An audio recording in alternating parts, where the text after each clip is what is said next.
Hello, everybody. Welcome to another Dhamma meeting where we will discuss the Buddhist practices of charity, morality, and meditation. Everyone who's interested is welcome to join. Do we have Facebook on live now? Let me see.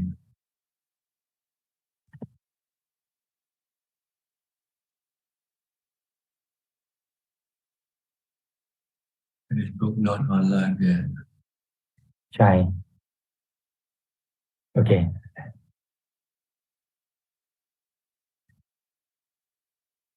Okay, we'll go without Facebook then. Our first participant is Felicia Chan. Felicia?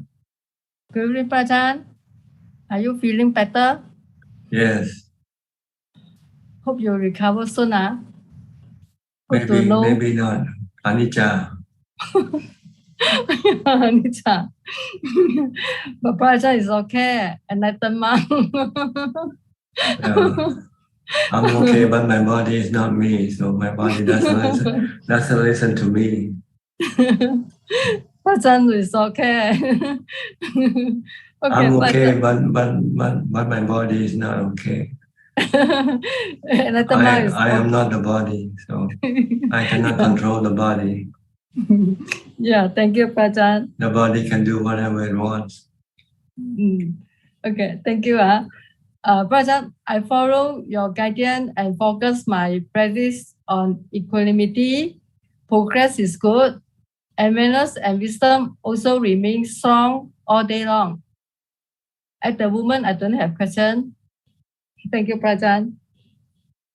Okay.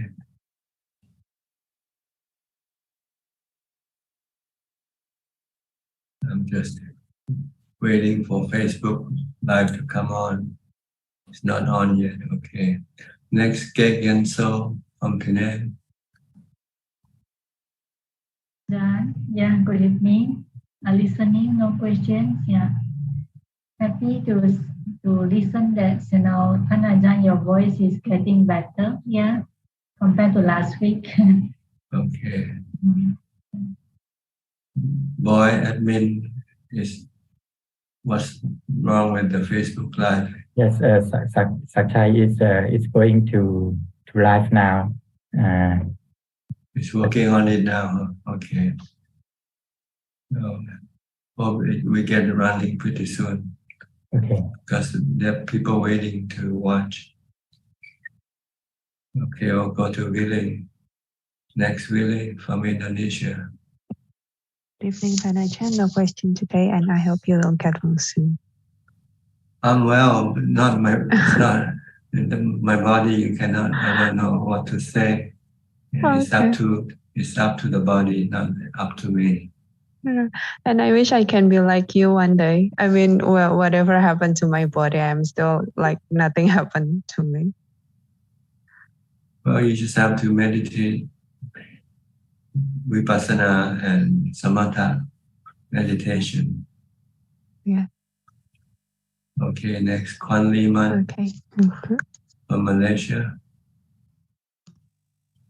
Ajahn, I joined Ajahn Dhamma Kuti talk. I don't understand, but I feel at peace to be there. And I'm always happy to see Ajahn giving toys to the children. Yeah. I have no question. I'm still practicing. Thank you, Ajahn. Okay. Who is next? Tipawan from Idaho, USA.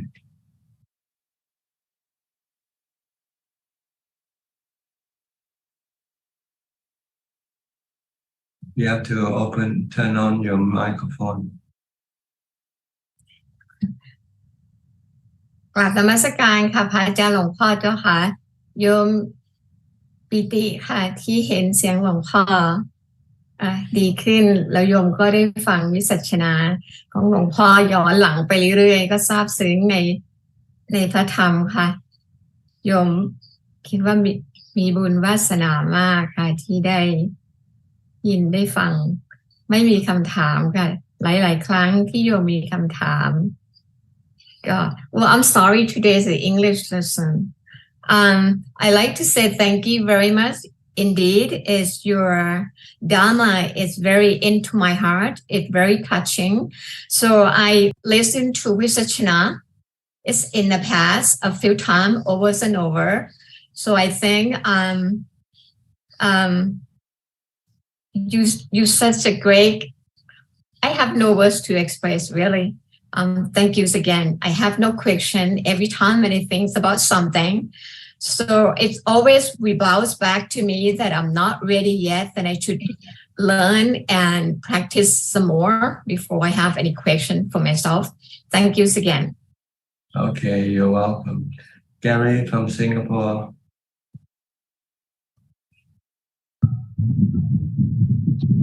Good evening, Ajahn. I'm just listening in. No questions from now. Okay, Kok Sang also from Singapore. Good evening, Prajan. No questions at the moment. Thank you, Prajan. Professor Ken from Switzerland. Good afternoon, Tanajan. I would like to ask a question. I was in the last few days reading one of the suttas called the Jiramananda Sutta, and something was in there which I would like to ask Tanajan just to expand a little bit. It was something about happiness being stuck together with dukkha and not being able to separate worldly happiness from dukkha, as if they're like two sides of the one coin. I just wondered if Tanajan could explain a little bit what that's about. Well, the happiness that we experience through our contact with the sensual objects, from what we see, what we hear, what we possess, this can turn into dukkha because of due to the impermanent nature of these things. They don't remain the same. Sometimes they become less. Then you feel that you have lost something. Sometimes they disappear, they're gone. So you're left empty. So this is the type of happiness that you will get from sensual objects. You'll get dukkha as part of the price. But if you don't want to get dukkha, then you don't seek happiness from this sensual objects, and seek peace from meditation instead. Then you will find it's more happiness than dukkha. The only dukkha you have is when you cannot yet get to this happiness. But once you can get to this happiness, then you can always get it. Although you might from time to time not be able to have it, but at least you know that you can, if once you know how to get it, you can always go back and get it. So it's much more secure type of happiness as compared to the sensual objects happiness, which is not always under your control. People come and go, things happen and change. You know, a good thing can go sour and bad thing can go good. You know, things just keep changing, and it's not under your control. But with your meditation practice, you can pretty much control them. And especially if you become more professional, or more adept, more, you know, then you can almost have it anytime you like. So this is about the type of happiness that lead to permanent happiness of Nibbana. Meditation, happiness from meditation is still not permanent. You get it when you meditate, but when you don't meditate, you can lose it. But if you keep meditating and eventually learn the wisdom, the knowledge, the nature of the real permanent happiness, and you can get to that, then you will have permanent happiness.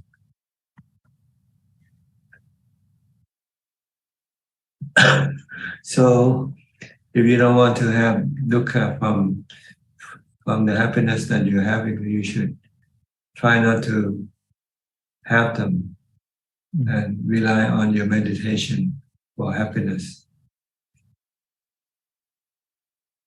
Because if you rely on things to keep you happy, when things disappear or change, it can make you become sad or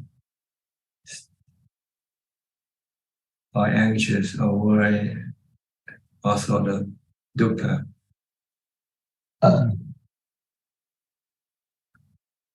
This is what the sutta was talking about. I'm not sure, I haven't read the sutta myself. Yes, that sounds like exactly what it was saying. Yeah. So that's a very clear explanation. The sutta is sometimes a little bit requires some interpretation, but that's very helpful, Thanajan. Yes. That's why we're here to learn to meditate. Because when you meditate, you don't need any things to make you happy except your ability to calm your mind. Yeah. And this is more reliable because it's always with you. You always have it. This ability, once you have established, once you have developed, then you can always keep your mind calm and happy. Okay. But if you rely on people or things to keep you happy, you cannot control them all the time. Sometimes they can give you happiness and sometimes they can give you dukkha. Yeah.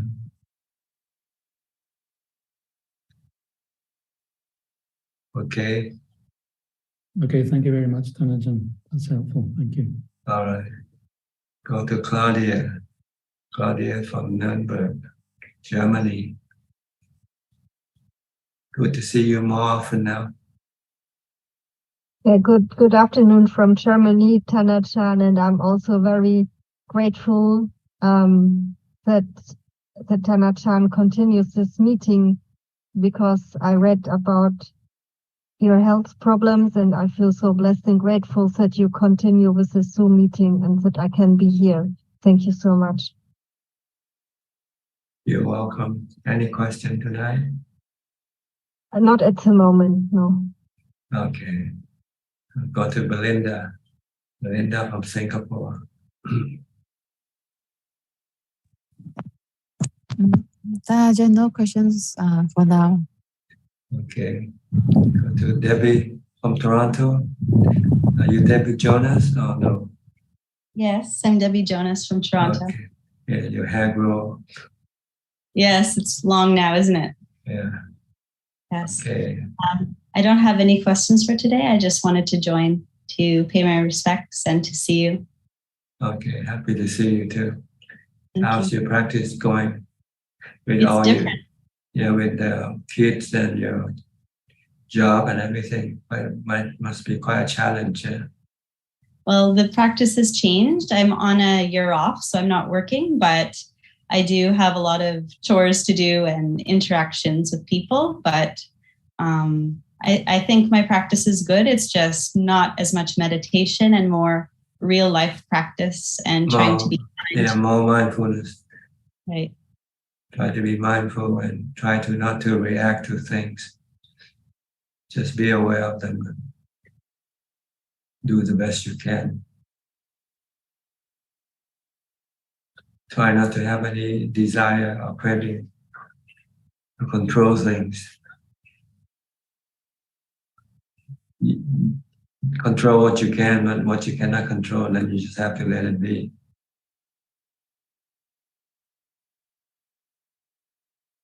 Okay. How's your sister? Is she nearby also? She's living in the same town you are? on the other side of the city, but we see each other quite regularly. We do. And your mom also? Yeah, she's living in a different town, but close by. Yeah, and I haven't seen her for a while. She used to come in before. Yes. She's still meditating though. Okay, good. All right. Thank you for coming in. Nice to see you. Thank you so much. Okay. Go to Bangkok to be Rabin. Hey, good evening, Prajan. I hope you're feeling better. Yes. Just a question, Prajan, just to clarify my understanding. When I come out of meditation and I want to do contemplation, I need to allow the mind to think, right? Think about the Four Noble Truths and the Noble Eightfold Path to liberate my mind from the cravings. Well, you have to pick a subject you want to study. What is causing you anxiety right now? Worry, your job, for instance, or your financial status. Then you want to use wisdom to teach your mind to understand the nature of your problem. The things that you are dealing with is it anicca or not anicca? Is it anatta or not anatta? So if you can see that it is anicca, it's anatta, then there's nothing you can do anything about it. So why worry? Just have to take it as you get it. This is the immediate problem. But future problem, you have your body to worry about, right?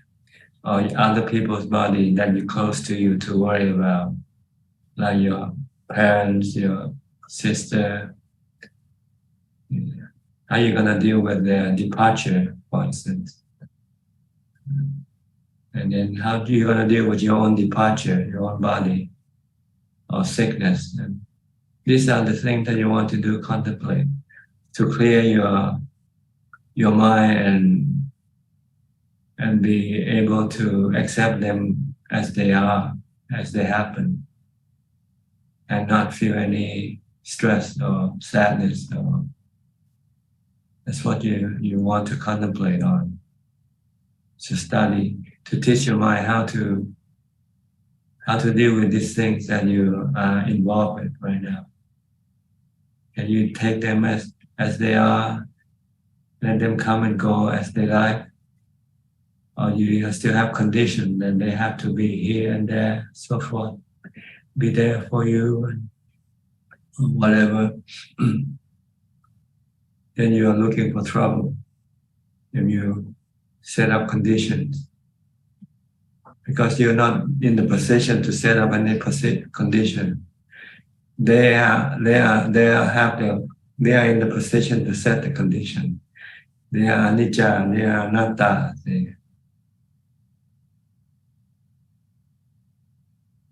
But we tend to forget that we can set conditions. We can make things right, we can make things good, we can make things last. But when things don't happen according to what you planned, then you have problems. You have mental issues. So these are the things that you want to teach your mind. To see everything that you have, that you involved with, are anicca, anatta. And if you don't want to have any dukkha, then you have to, you shouldn't have any attachment or cravings for them.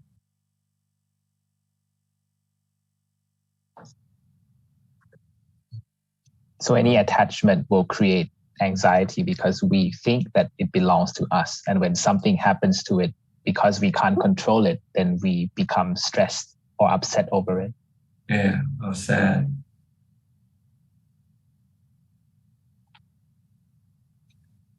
But if you know that everything is like the weather, and whatever happens, when weather changes, you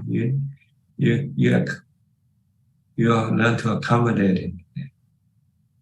Yes. We accept it for what it is. So we should see our bodies like the weather. One day it could be tired, one day it could be feeling good, another day it could be sick. We don't know. That's right. But one day it could die. One day it will die. I remember, Prajat, you mentioned an analogy about us being a boxer. To succeed, we have to practice. So when we go into the ring, we are ready. But if we don't, when we go in, we'll get knocked out. So it's the same with contemplation of death, isn't it? Yeah. Contemplation of the three characteristics of existence. With everything that you have, they all have these three characteristics.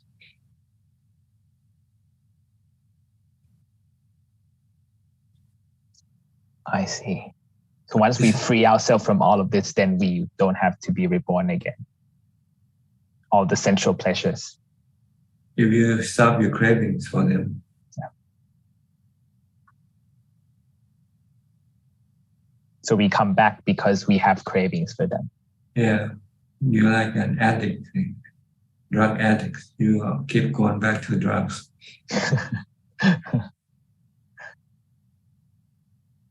But after you have kicked the habit, then you don't have to go back to it anymore.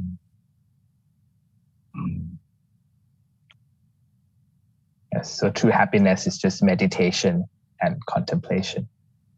So that's more lasting.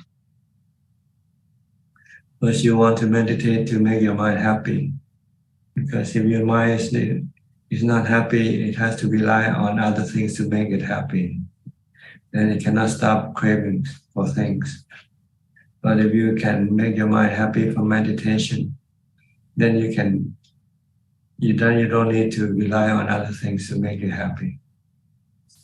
So when you have cravings for other things, you can stop it by seeing the consequence. If you go after them, you will eventually get dukkha as a reward, because things don't always go according to what you want.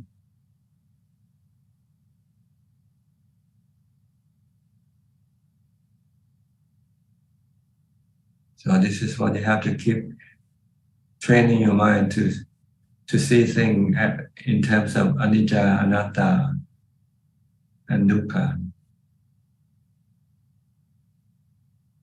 If you see everything as poison, you don't want to get close to them, right? No. But you see them as a nice piece of steak. Candy. Yeah. One man's meat, another man's poison. It's wrong interpretation. We get deluded. Yeah. If you see that everything is dukkha because they are anicca, they are anatta, then you see everything as poison. They're poison to your mind, poisonous for your mind, because they can cause the mind stress. But you don't see that. You see things as something worth having, nice to have, make you happy. But only temporarily, not permanent. And sometimes you don't even get what you want. Yes, Prajat, that is true. And if you get, sometimes you lose it. Yes. So there's always a probability of causing you to have dukkha if you deal with other things to make you happy, if you depend on other things to make you happy. Because they change, they keep changing, they don't remain the same. They don't remain to provide you with the happiness that you want all the time.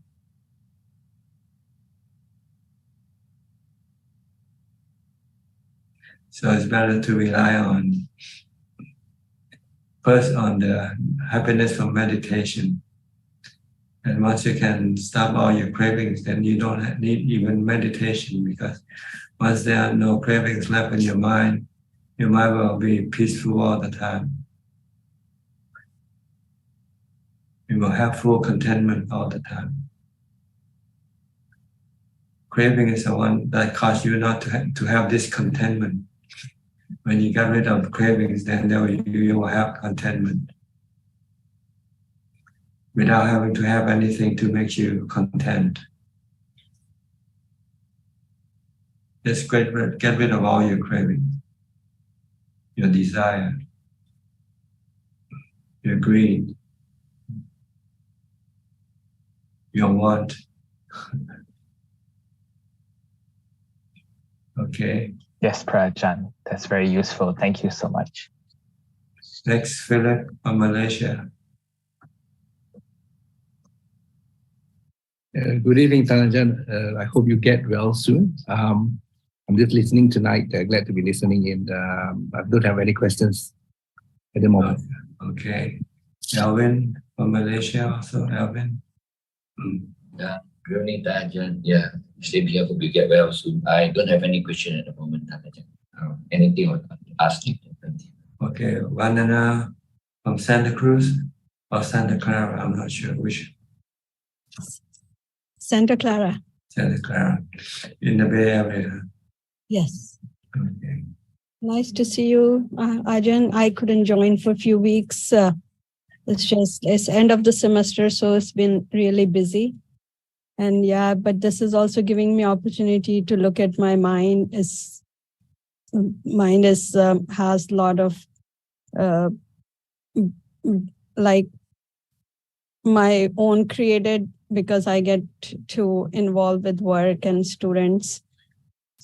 And it's not helpful for the meditation because all the things comes in your mind. So I don't know how to, I try to be detached to them and then try to focus on my breathing, but they still come because like very sneaky thoughts. They would just manipulate me. Okay, no, this is the right thing to think about. Just think about this student because she needs you and this and that.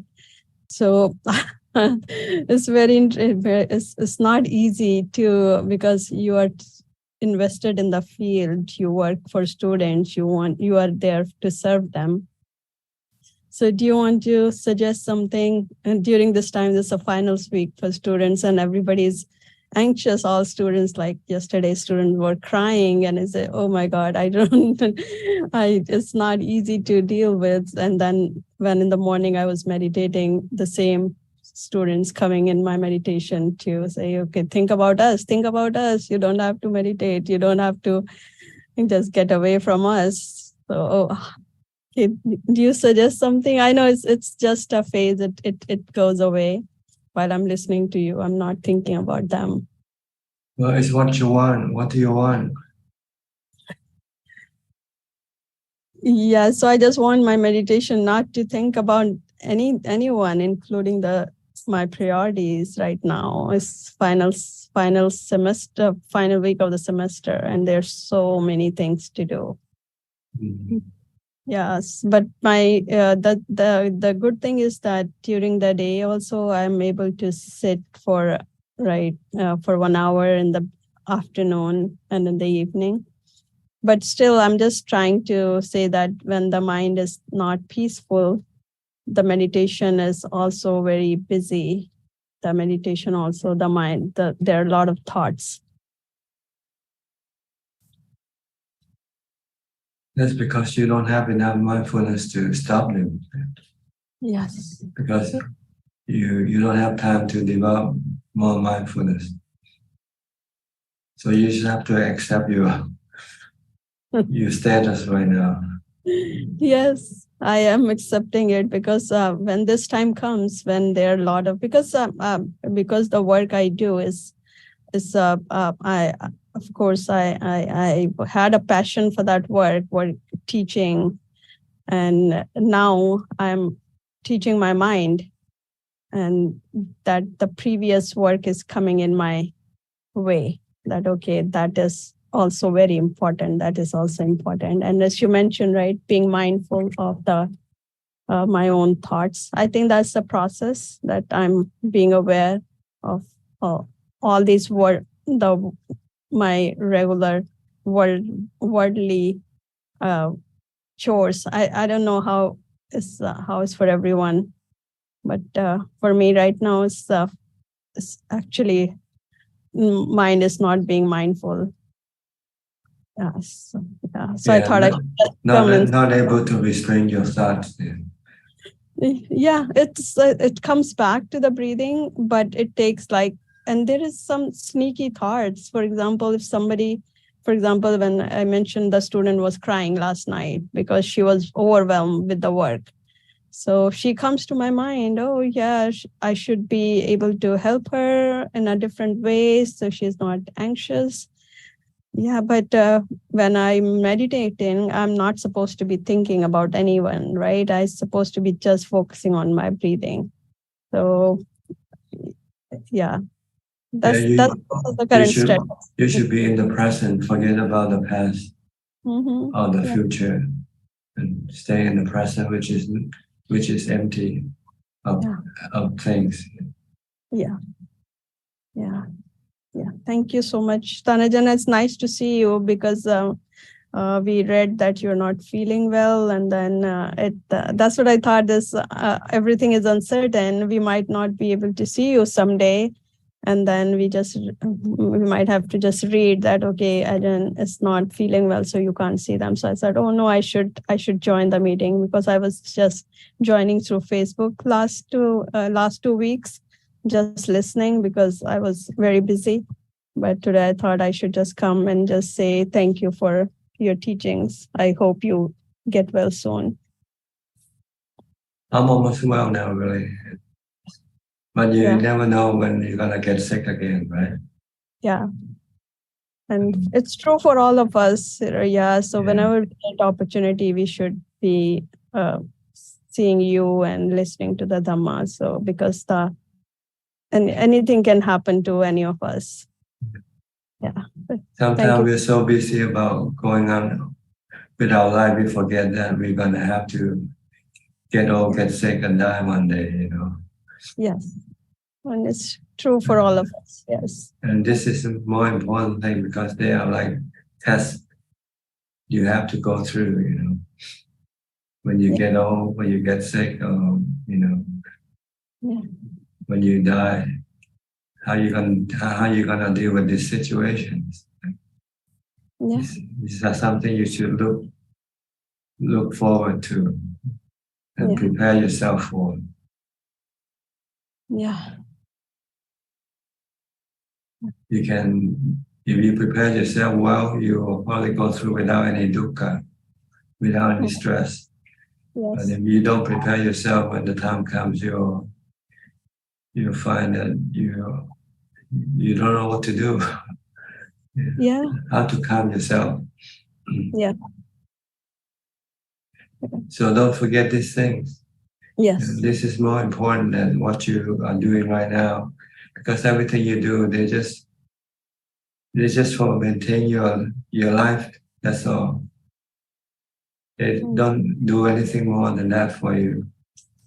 When the time comes when you have to deal with your sickness and your death, that's something they cannot help you with. Yeah. Yeah. No, that is true. I also know that you are replaceable. Anybody can replace you anytime. So if you're a mother, your children will survive without you. If you're a professor, the student will survive without you. So I keep reminding myself of that you're uncertain, you're anicca, you are anatta. So you need to always, it's just being mindful on while you have 100 students to deal with, and you have to be mindful of this ultimate truth that you are anicca. Trying to. Okay. Thank you so much. Next, Alfredo from Sao Paulo. Your screen keep flickering. I'm not sure what happened. Hi, Bante. Hi. My image is bad. It's for okay. you too. But I can see you and hear you, so no problem. Just go ahead. Yes. I think I have to install again the Zoom. The Zoom, I see. Okay. Install again, né? Desinstall and install. Yeah. Uninstall and then install it again. Yes. My practice is okay, but it's very, very good. Okay. Bante, in Anapanasati, we have body, Vedana, mind, Chitta, né? And Dhammas, né, Bante? This is in the Satipatthana Sutta. Satipatthana Sutta. When we have Vedana, hard Vedana, intense Vedana. Vedana. It's good we have to mind, né, Bante? To Chitta, né? For Vedana more calm. For transform Vedana more calm. Chitta is more calm, né, Bante? When you have happiness, when you pay attention in our mind, happiness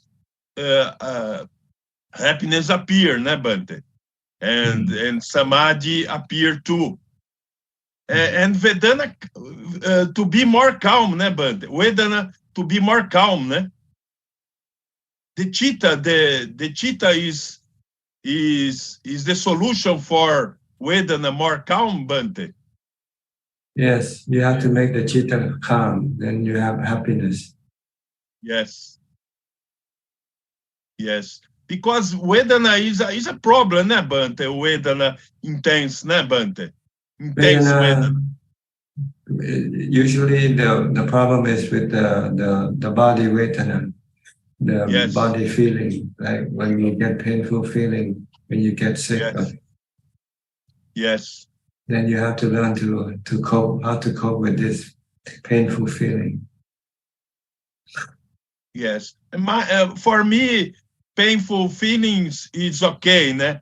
I have a problem with my cocks, né? Fractured, broken my cocks. But it's okay. Only pain.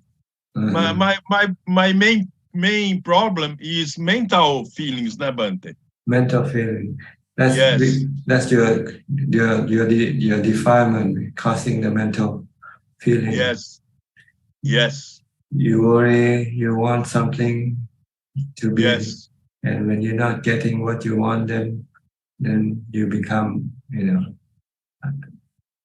anxious or have bad mental feeling. Yes. So you have to stop your defilement. See? Yes. And try to exit. You have with Chitta, né, Bante? With jhanas, né, Bante? With practice. Yeah, we just have to learn to teach the mind to learn to accept things as they are. Don't try to change them. Don't try to make them to be the way you want them to be. Yes. And you won't have any mental bad feeling. Yes. Bad feeling and good feelings too, né, Bante? Mm-hmm. The neutral feelings is good, né, Bante? Is more calm, né, Bante? Yeah. Yes. Okay. My practice is very good, Bante. Good. Just stay happy, both physically and mentally. Yes. All right. Thanks. Okay, you're welcome. Go to Pennsylvania, Suchart, USA.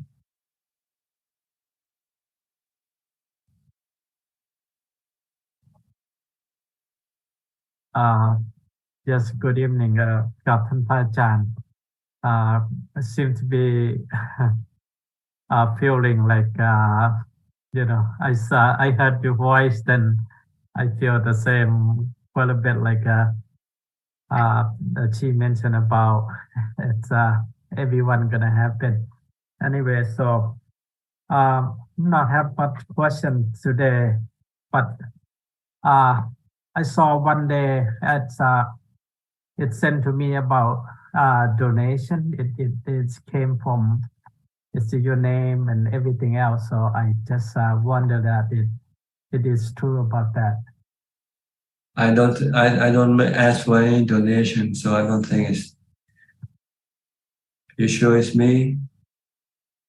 Because the name, everything's names and says a donation for somebody. But anyway, so if not, I will probably scam there. But anyway, so I just not too Yeah. much. You feel. So I hope you don't reply to any any donation request, all right, because all right. I don't make any request for donation. All right. Yes. Okay. I will do that. And so yeah, it's today also. I mean, but I have to meditate, feeling some too. Anyway, so I just not have much question today because so Okay. Thank you too much. Okay. We'll go to PL. PL, where's Indira? Sadhu, Bante, good morning. She thought you were not going online. There's a message, so she booked a physio appointment. So she's going to come back and join later. We suddenly saw you in the car, and she didn't have time. So she went to the physio. She might join later, Bante. I hope you are feeling better. The throat sounds a little better, less hoarse. Yes. Almost well now. Almost well. Oh, Sadhu. Is it okay if I have a question? Sure. So, Bante, the fear of death. Now, I think somebody mentioned that the mind can get agitated. I think you told at the time of death, it's possible for most of us, unless you are enlightened, you are ready to get rid of the body. Body is a hindrance at a certain stage. But till that you reach that point, you still have some attachment to the body, or you have attachment to the sensual pleasures, or you don't know what's going to happen after death. You haven't practiced enough Dhamma, or you may have done bad things sometime in your life. Before practicing Dhamma, it might come to your mind. So these are the 4 things Buddha called in one sutra that can make you afraid at the time of death. So mind can get agitated.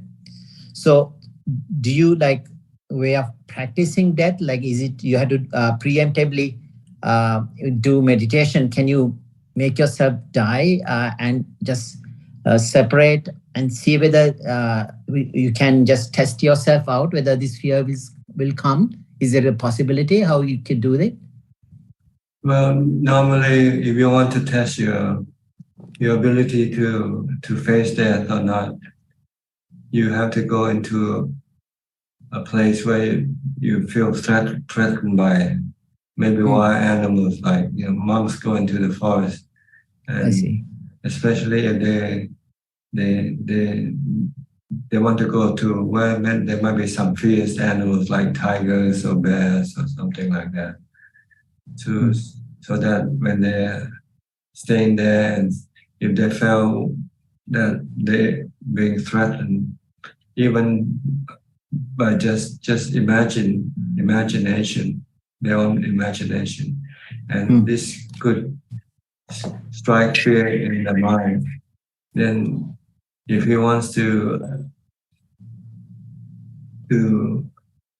get rid of this fear, he would have to give up his body. So it's just a matter of whether he can teach the mind to choose, because during that time you either have fear, which is dukkha, and if you and not having fear and not having dukkha, and you can see that the thing that causes you fear is your attachment to your body. And if you want to get rid of this fear, then you have to let go of your attachment to this body by by seeing with wisdom that this body, sooner or later, regardless of where you are, you're going to have to give it up anyway, right? So anatta sanya maybe again anatta and anicca. So you have to see. It's helpful. Yeah. You have to see anicca, anatta of the body, and you also see dukkha, the fear that arises due to your attachment to this body. If you want to get rid of this dukkha, you have to let go of your attachment to this body by accepting anicca and anatta. The true nature, the emptiness. Maybe now is the time for the body to die. And if you're willing to let it die, then you will then get rid of your dukkha or your fear. So sickness would be a good test when you are sick. Sickness is more for your painful feeling, your dukkha vedana. Because when you're sick, and your body can become, very painful due to your sickness. And see if your mind can live with this painfulness without having any dukkha. The bodily pain is like the first arrow Buddha talk about the Salla Sutra, but I think the other arrows we just add on, right? So I mean, bodily pain, the body doesn't even know. Body doesn't feel it. Only the mind feels it. So you are eventually you are the one who's making you suffer with adding more and more arrows, the mental arrows. The mental fear is dukkha, which arises from your desire to get rid of your physical pain. But if you see that physical pain is anicca, is anatta, you cannot get rid of it. And then you just have to accept it. If you can accept it, then your dukkha, there will be no mental dukkha or less. So easy to let go of the suffering. In other words, your suffering is a result of sankhara dukkha, not the body. Dukkha, attachment or cravings. You want vibhava tanha. You want to get rid of this feeling, this painful feeling. So essentially, you are causing to suffer. Nobody else. The world is not making you suffer. You are in fact is making your own suffering. You're constructing your suffering. You're creating mental suffering yourself by your craving for the things in this world to go according to what you want. When it doesn't go according to what you want, then you get mental suffering. Expectations, so you create. At the end of the day, it's you're the one who is to be blamed if you suffer, no one else. Because you don't see the three characteristics of existence. If you see, then you're not creating any dukkha for yourself.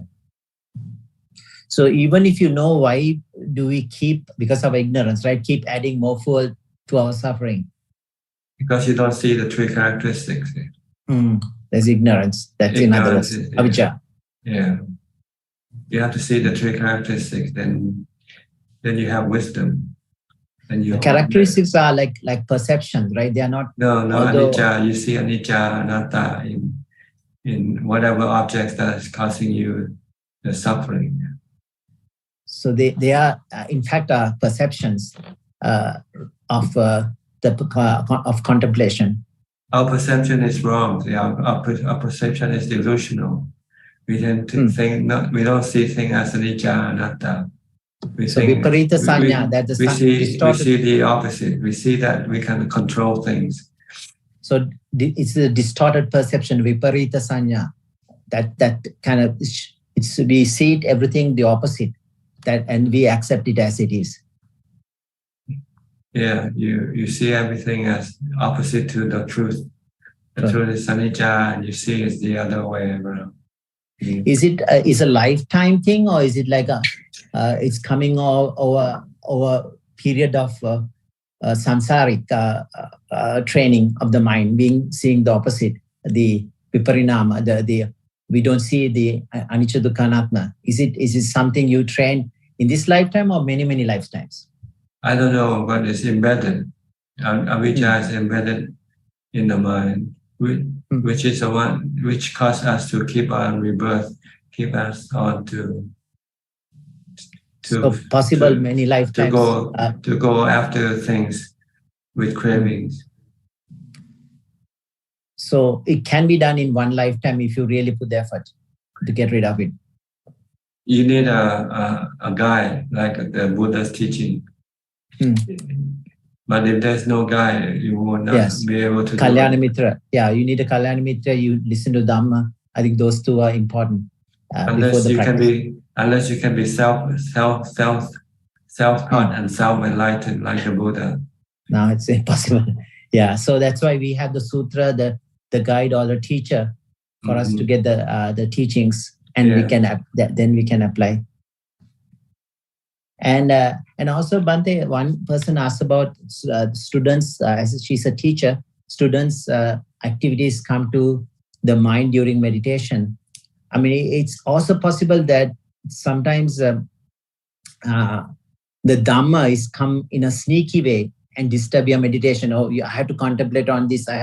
So these are some perceptions you already made beforehand, and it can disturb. The Dhamma itself can be a hindrance at a certain stage. Dhamma, like a vitaka, thoughts of Dhamma, say, oh, I have to, is it common that have to happen? And that can be a hindrance too. Well, it depends on what you are trying to do at that time. If you want to meditate to calm your mind, then any thought will be a hindrance. Good or bad thought, they will prevent your mind from becoming still. So this Dhamma can disguise itself as defilements sometimes, the thoughts of, and can come and disturb your mind or the serenity. I wouldn't worry about it. Yeah, I wouldn't worry about it. Okay. Yes. Okay. I think you're just creating a lot more problem for yourself than you need to have. Need to have. Just let it go. Yeah. Just deal with it when it comes up. Yeah. And come back to the base. Sometimes we speculate so much. We never get to the practice. We just keep speculating. Yeah. What if it's like this? How am I going to do it? Yeah. What if it's gone like that? That takes the time away from. Yeah. You end up doing all the planning, but never do the action. It's like looking at the recipe, never cook the food. Yeah. Just go practice and then deal with it when it comes up. Yeah. Yeah. And you'll know once you practice, you'll know. Yes, when to. Thank you, Bhante. Sadhu, I'll let you go. And you have other people. Thank you, All Sadhu. right. Okay. We'll go to who's next. All right. Kafai Lim here on the screen here. Kafai Lim from Malaysia. Yeah, good day. Good day to you, Dhananjan. I have no question for today. Thank you. Okay. Well, looks like everybody in the room so far have a chance to speak. So maybe I'll go to Facebook now. Do you have any questions from Facebook? Yes, there are 4 questions from Facebook. And the first question is from Michael. Why do I still get attached to things even though I know they are anicca? Because you still cannot live without them. Because you have no replacement.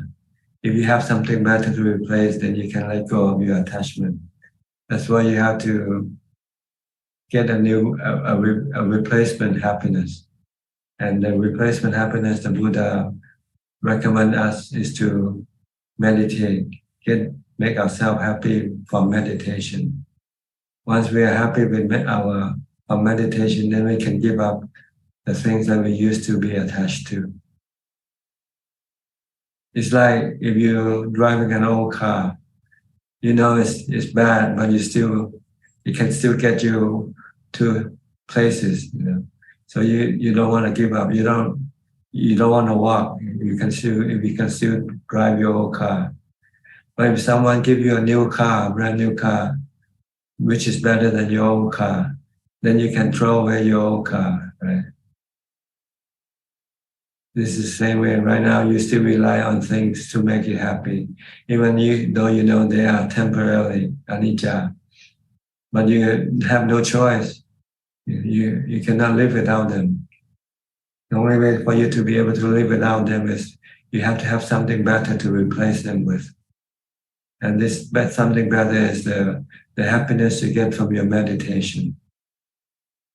Once you can have happiness from meditation, then you can give up all the things that you used to be to attach to.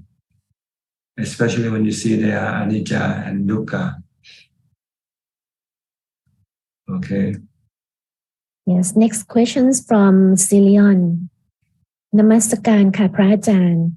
I have question related to meditation. I used to experience calm, very peaceful, and feel like body floating. It's very good. However, it doesn't come every time I meditate. I only experience once. It's make me frustrated when I didn't experience that. Please advise how to get rid of this kind of feeling of frustration. Should I continue Bhutto? Thank you for your advice. Well, you just have to accept that sometimes things just happen accidentally, like this time. So if you want it to be more permanent, then you have to do the basic part of your meditation, which is being mindful of your meditation object, whether it's a mantra, Bhutto, Bhutto, or you can mindful of your breath. Just stay mindful, keep meditating, then eventually you'll get the same result that you used to get with once before. You have to just forget about that experience that you had, that it's just only a one-time experience, not something that you can duplicate. If you want to have duplicate, then you have to know the basic, how to get there. And the way to get there is to be mindful of your meditation object when you meditate. And you just have to stick to your meditation object. Eventually, you will then get the same result that you get that first time. And next, there are two questions from Lee Tek Hua. Hi,ท่านอาจารย์ When I visit a temple and pay respect in front of the Buddha statue, where should I focus my mind on? Is it all right to chant Namo Tassa to show my respect? Yeah, when you're in front of the Buddha, then you should just show your interest in the Buddha by either reflecting on his qualities, like the chant that people use, Iti Piso Bhagava Araham Samma Sambuddho. This is what you want. And second question is it right to make requests, for example, requests for protection over family members? Thank you. Request is not considered to be part of Buddhism. Buddhism doesn't ask you to request for things. Buddhism asks you to go after them. Whatever you want, you have to go after them. Not by request. You don't get by request. You get by practice, by action. This is all,ท่านอาจารย์ Okay. Anybody would like to ask any more question? Sulan is coming. Okay, Sulan. Yeah. Hello, Ajahn. Nice to see you again. Yeah. Glad to hear that you are better also. Okay, you got any question? Yeah, I got a question. My question is like, I recall the Kamala Sutta. The Kalama Sutta teaches us how we can investigate the truth, and from there we can, based on our investigation, we see which teachings that we can follow. Then, with regards to like making merits or like dedication of merits with the deceased, I think there's some questions as to like it is more faith-based as compared to using the investigation method in the Kalama Sutta, because the Kalama Sutta requires us to investigate, but for merits, dedication of merits, since we cannot see it through with our own eyes, and we are not cultivated, our cultivation is not so advanced. So for dedication of merits and sharing of merits, would Ajahn consider this as more of a faith-based for those who are not yet able to see for themselves? Well, there are things that we are not able to see them yet. So if we cannot see them, but if they are spoken or taught by the Buddha, we should take his word for it. And eventually one day when we become fully enlightened, then we'll be able to see what he said. So this is part of Buddhist faith. As a Buddhist, you have to have faith in the Buddha's teaching, even though we cannot prove it yet. Yeah. I asked this because I think like last weekend we were kind of like explaining how we were explaining to like some children about how like merits work in Buddhism, and then many of them find that it's quite it sounds more like a myth, and there's no scientific logic to it. So I also wasn't sure how to respond to it. And and we're trying to say, there's the Kalama Sutta for them to investigate on their own, but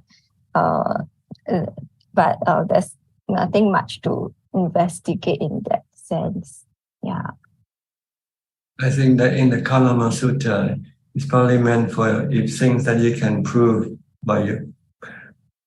for yourself, then prove it. Don't take on faith alone. Especially when somebody who teaches you, you don't really know who they are. But if someone that has been established to be truthful all the time, like the Buddha, then you can put your faith on him or his disciple. But with other people that you don't really know for sure whether they are truthful or not, then you should not believe them right away. Yes. Very wise approach, and the way you answer. Yeah. I will share it with the children. Yeah. Because some of the things that the Buddha saw, we cannot see it yet. The Buddha is like a normal person with normal vision. We are like blind people. So as a blind people, what do blind people do? They have to believe in people who's not blind to guide them, right? Yeah, believing in people who's not blind to guide them. Okay. So this is how we compare ourselves to the Buddha and the noble disciple. They are people with normal vision. They can see things, but we are like blind people. So if we need to go someplace, we need someone who can guide us. So we go, the Buddha will guide you to heaven, to Nibbana. So this is the basic belief you have to have in the Buddha and in his noble disciple. Yeah. Then you also would have to do what they tell you to do. Like practice dana, practice sila, practice pavana. And once you can do this thing, eventually you'll be able to see exactly what they saw.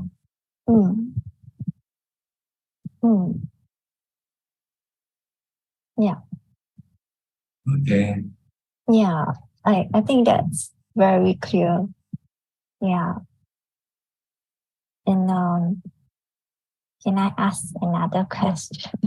Sure, go ahead. Okay.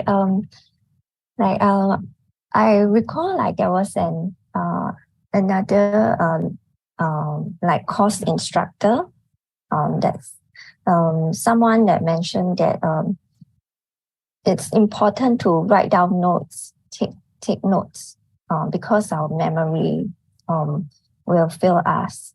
So I was wondering, what is the quality that contribute to forgetfulness? Yeah, and like and indeed, like sometimes like maybe something bad has happened, but we might think it in a positive ways, or like we might forget some of the bad things, and then the mind will tricks us. So what contributes to this kind of forgetfulness and unreliability? I don't know, to tell you the truth. And it doesn't matter to know either. You don't have to know this thing. Just know how to get rid of your defilement.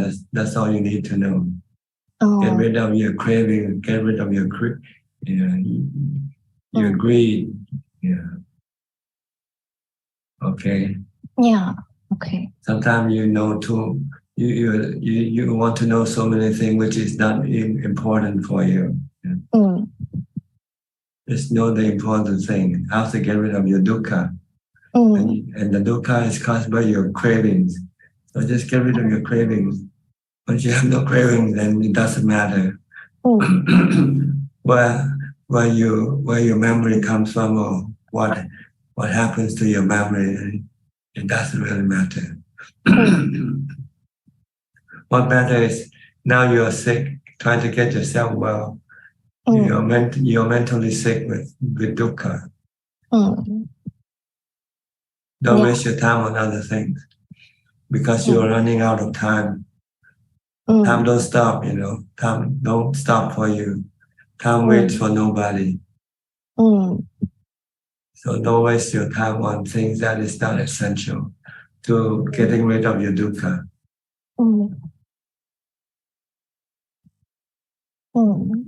Okay? Yes. Thank you so much, Ajahn. Yeah. And I really want to thank you for spending time with us every week. I really appreciate it. Okay. We'll go to Rusli from Indonesia. Evening, Ajahn. I don't have any question. Thank you, Ajahn. Are you from Jakarta? I am from west of Jakarta. West. But what is it called? Tangerang, Ajahn. Bangla. Tangerang. Bangla. Tangerang. I see. Yeah. In Java. Java Island, west of Jakarta. I see.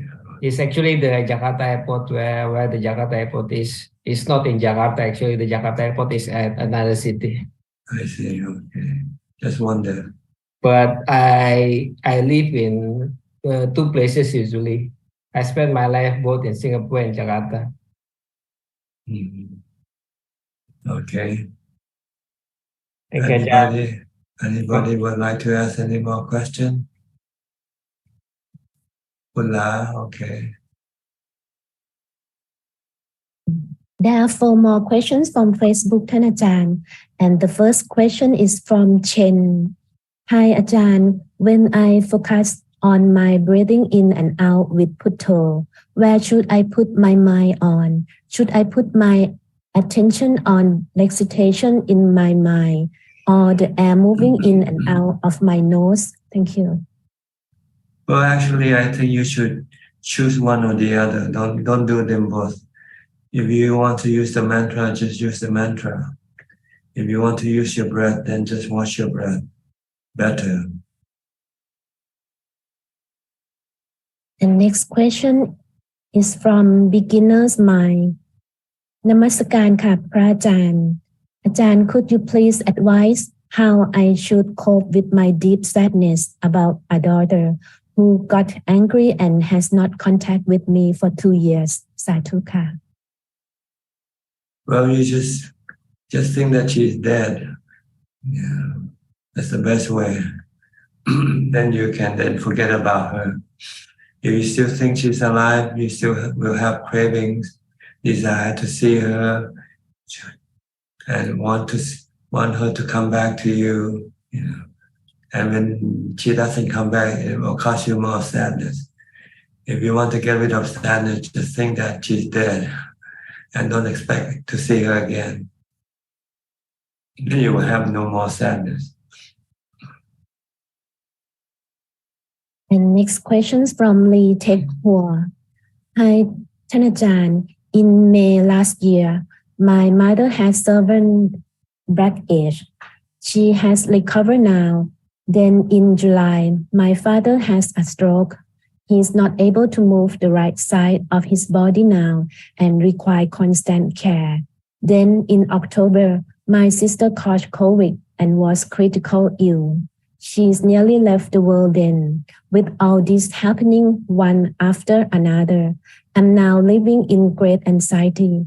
My mind is overwhelmed with worries. I always wonder when something bad will happen again. What is your advice for me so that I can put all this worry aside and lead a relaxed lifestyle? Thank you. Follow the Buddha's teaching. The Buddha said these things are normal.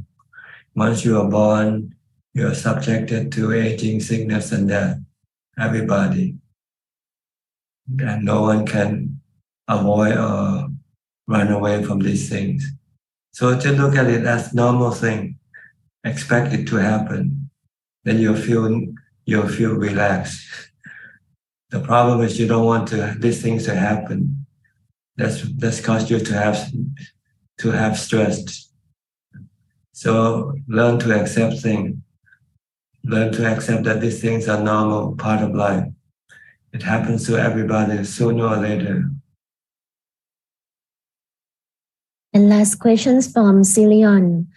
Prajaan ka, I recall you talked about we need to separate body and mind when we are sick. So I aware the painful, the suffer when I was sick. I understand that is Vedana. Am I understanding correctly? May you please advise? Thank you, Ka. The painful feeling is Vedana, yes. Is that what the question is? She said, we need to separate body and mind when we are sick and aware of the painful and the suffer when I was sick. So I understand correctly that is Vedana and I understand correctly? I don't know. I don't quite understand your question. As long as you can leave the body alone and not being disturbed by whatever happens to the body, then you are understanding correctly. Look at the body as somebody else's body. Like when you see other people get sick, how do you react? You don't react, right? You just feel, oh, it's not me, it's not, why should I worry? Well, you should look at the body that you have. It's the same way as you look at the other people's body. It's just another body and it can get sick and die. You just don't have to react. You just know it is for what it is. Okay. This is all. All right. Looks like that's about it, huh? For tonight. No more question. Or somebody just raised their hand. Oh dear. Yeah, I would like to say something to the beginner's mind who has troubles with his daughter. Is it okay when I say something out of my experience? Oh, sure. Go ahead if you like to. Yeah.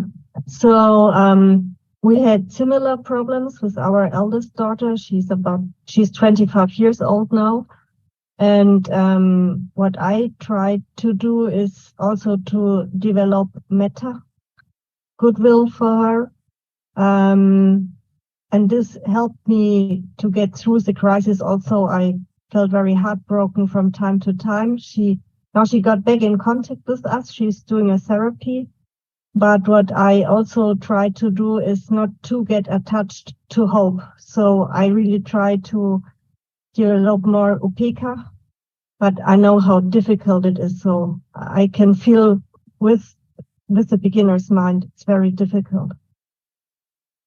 So it's good to follow the teaching of the Buddha and not to get too heartbroken if she stops the contact again. Yeah, you have to stop your desire or your cravings for things, Yeah. Okay, thank you, Valia. Thanks. Okay, Vandana.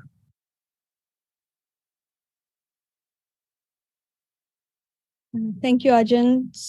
So my question is that if the person already know how to create the happiness through meditation, but at the same time, they also need to develop wisdom to get rid of all the dukkha, because the happiness is not our ultimate goal, right?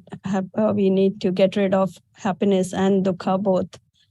So my question is that if the happiness comes in the meditation, every time you meditate, body is light, calm, cool, and then mind is very happy. Then you just observe the mind and let it be, or you need to go I don't know, what else needs to be done. Contemplating anicca and all the three characteristics should happen while you're not meditating, right? So you just be with the mind, the calmness, and that's about it, right? Yeah, you want to be happy as long as possible. Once you're happy, you want to stay happy, right? Exactly. That's okay. So the problem is you never experience it yet, see? No, if you experience it, then you don't ask me for this question. Yeah, so that's what I'm thinking, that it comes and goes. The happiness comes. Of course it comes.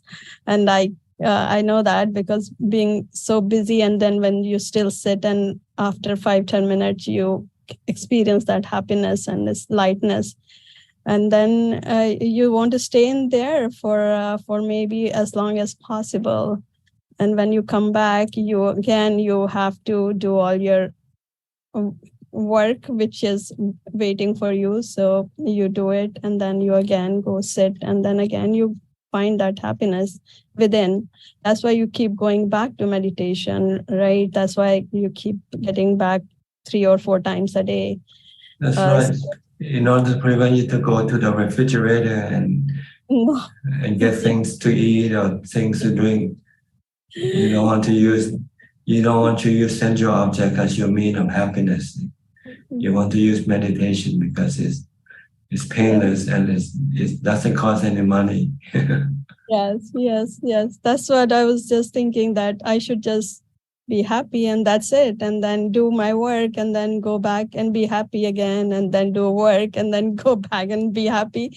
Then how long is going to be like that? What else? What else? You'll be happy. You have no dukkha. Then you won't have rebirth. And eventually, if you can stop all your cravings, you won't have any rebirth. Yeah, I just have to develop more wisdom. That's why now I started listening to Buddha's words, Dika Nikaya Sutta. And I think now I have to more develop the wisdom part, because I still have, when I come back to work, as I told you, that then the people come in my mind and start to play with my mind. So of course they disappear after a while, but still they're coming in. Yeah. So I'm going to enjoy whatever time right now I have. That's it. Thank you, Ajahn. You're welcome. And we have any newcomer? No newcomer in here tonight. Well, I think if nobody else have any question, we'll probably have to call this meeting to an end. Okay? Everybody agrees? Everybody second? All right. Thank you for your participation. And I hope this meeting can give you some more advice or information that will help you push forward in your practice. Okay. In the meantime, please stay safe, stay mindful, and keep on practicing. And if all goes well, I'll see you all at the same time next week. Thank you and goodbye. กราบสาธุเจ้าค่ะ Thank you อาจารย์ Thank you. Thank you อาจารย์ Thank you, everyone. Thanks, Amy. Bye.